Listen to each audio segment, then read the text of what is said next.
E o governador do Pará, Helder Barbalho, afirmou que a ausência dos Estados Unidos na COP30 em Belém ocorre porque o país defende um negacionismo ambiental. O governador do estado, anfitrião da Conferência do Clima, criticou a postura do governo americano, mas ressaltou a importância de valorizar os países que estão presentes. Vamos ver. Salta aos olhos a ausência dos Estados Unidos. E os Estados Unidos não está ausente porque a COP é em Belém, está ausente porque defende o negacionismo ambiental. O que nós temos que fazer? Valorizar os que estão presentes. Valorizar a presença da China, que junto com os Estados Unidos são os dois maiores emissores. Valorizar a presença da União Europeia. Valorizar a presença de países insulares, que são aqueles que mais clamam por decisões urgentes sob pena de desaparecerem. Defender a presença de países que têm uma agenda muito parecida com a nossa, de florestas tropicais, que conectam uma rede em favor desta agenda. E no âmbito particularmente norte-americano, acho que a presença de estados subnacionais. Nós mesmos faremos agora, no dia 12, um acordo de cooperação entre o estado do Pará e o estado da Califórnia. Pois é, hoje, inclusive, até antes de entrar aqui para os nossos comentários, eu estava vendo um vídeo de um comentário do jornalista que eu gosto muito e admiro muito, que é o William Vac, ele analisando essa questão da COP30 aqui no Brasil e falando historicamente de todos os eventos que aconteceram aqui e em outras partes do mundo. Parece CPI. Isso, minhas palavras, né? Essas CPIs que nunca dão em nada, em lugar nenhum, que nunca resolve nada. Você conversa, faz um evento gigantesco, gasta milhões e se discute um monte de coisa para, no final das contas, um olhar para a cara do outro e falar assim, infelizmente a gente tem muitos desafios, muita coisa a ser feita. No momento a gente não consegue fazer muita coisa, mas quem sabe, né? Na próxima. Estou errado ou não, professor Badião? Deixa eu te contar uma coisa. Eu sou diretor da Organização Mundial pela Paz pela Amazônia.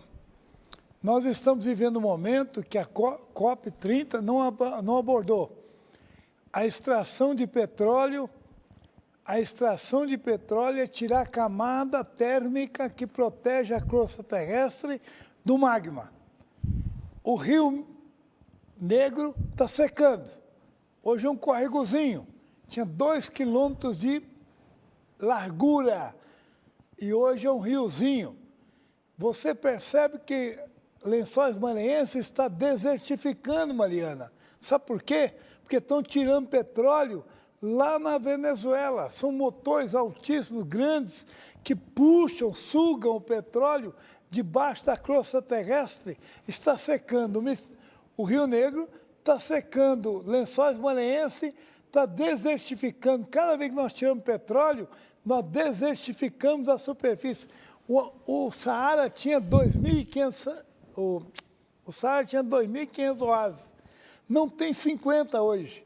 Sabe por quê, Mariana? Porque estão tirando petróleo debaixo do Saara, o mundo árabe, Catar, Arábia Saudita, estão tirando debaixo da crosta terrestre petróleo. Se não parar de extrair petróleo, não adianta fazer COP30, COP40, COP60, porque nós estamos desertificando a superfície, matando a vegetação, matando a vida humana, porque nós não podemos continuar extraindo petróleo. Petróleo, olha o Texas americano, deserto puro hoje. Por quê? Porque o americano arrancou de lá todo o petróleo. O americano não vem aqui porque ele é o maior extrator de petróleo do mundo. Ele mantém Maduro no poder porque ele compra o petróleo do Maduro a $26 o petróleo, o barril, e vende a 70. É por isso que ele não vem, não tem cara para vir numa COP30, porque ele é o maior produtor de deserto na superfície da Terra. Eu acho que nós tínhamos que começar a discutir essa questão de extração de petróleo e mandar os Rockefeller para Tonga da Mironga, porque eles são os maiores bandidos que hoje extraem petróleo em quase toda a superfície da Terra. Bom, e vão tirar agora da foz do Amazonas. Então, pois é, isso é absurdo. Isso que eu iria falar agora, até puxando para o Marcione sobre isso, porque a gente está nesse evento que está acontecendo lá, né? no Pará. A gente está próximo da Amazônia e o presidente Lula está defendendo esse fim de utilização de combustível fóssil, ao mesmo tempo que está querendo utilizar e explorar o combustível fóssil na Amazônia. Então, a gente não consegue entender o discurso nem dele, nem de nenhum outro líder mundial, que na realidade parece que ninguém faz o dever de casa em lugar nenhum. Todo mundo quer que o outro faça, mas no seu próprio local não se faz. A questão é o seguinte, a fala do Barbalho, ela indica o quê? É uma visão simplista e argumentos retóricos. Traduzindo isso de forma simples, que o Lula falou bem complexo, talvez você nem entendeu nada. A ideia é o seguinte, o negacionismo é uma falácia para impedir o debate. A partir do momento em que você cria o termo negacionista ambiental, você desconsidera toda a governança ambiental, todas as estratégias alternativas ao globalismo. Como assim?